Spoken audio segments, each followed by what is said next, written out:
প্রথমেই সাবধান করে দিচ্ছি বস, এই স্মার্টফোনটা কেনার মতো ভুল একদম করো না, কারণ ফোনটার পেছনের প্রিমিয়াম ভেগান লেদার ডিজাইন, উপরন্তু এত সুন্দর সুন্দর কালার না, রাস্তায় নিয়ে বেরোলে লোকে মাথা খারাপ করে দেবে এটা কি ফোন জানার জন্য। এই ফোনটা লিটারালি তোমার পুরনো স্মার্টফোনের সাথে বেকআপ করে দিতে পারে। দেখি তোমরা এই স্মার্টফোনটাকে গেস করতে পারো কিনা। তার আগে বলে দিই, এই ফোনটায় 6.67 ইঞ্চির 120 হার্জের পিওলেড ডিসপ্লে রয়েছে, 4500 নিটসের peak brightness, Corning Gorilla Glass 7 হাইয়ের প্রোটেকশন রয়েছে। তার উপরে 18,000 টাকা প্রাইস পয়েন্টে দাঁড়িয়ে কমপ্লিট একটা ক্যামেরা সেটআপ, 50 মেগাপিক্সেলের primary sensor, ultra wide angle lens, macro sensor, 32 মেগাপিক্সেলের সেলফি ক্যামেরা, আর ক্যামেরার আউটপুট যথেষ্ট ভালো, কালার ম্যানেজমেন্ট থেকে শুরু করে পারফেকশন। আর ফোনটা কতটা হালকা আর পাতলা দেখো। তার উপরেও এখানে 6720 mAh ব্যাটারি, 33 ওয়াটের চার্জার, যেটা 2 দিনের ব্যাটারি ব্যাকআপ হাসতে খেলতে দিয়ে দেবে। আর ফোনটাকে পাওয়ার আপ করার জন্য মিডিয়াটেক ডায়মন্ড 7400 চিপসেট যথেষ্ট ভালো পারফরমেন্স দিচ্ছে, এমনকি গেমিং পারফরমেন্সও।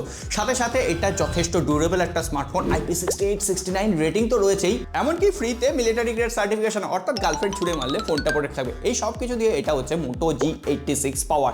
সো এই ভিডিওটা এখনই সেই সমস্ত বন্ধুদের সাথে শেয়ার করে দাও যাদের এই ধরনের মজবুত আর প্রিমিয়াম ফোনের দরকার রয়েছে তাদের সাথে।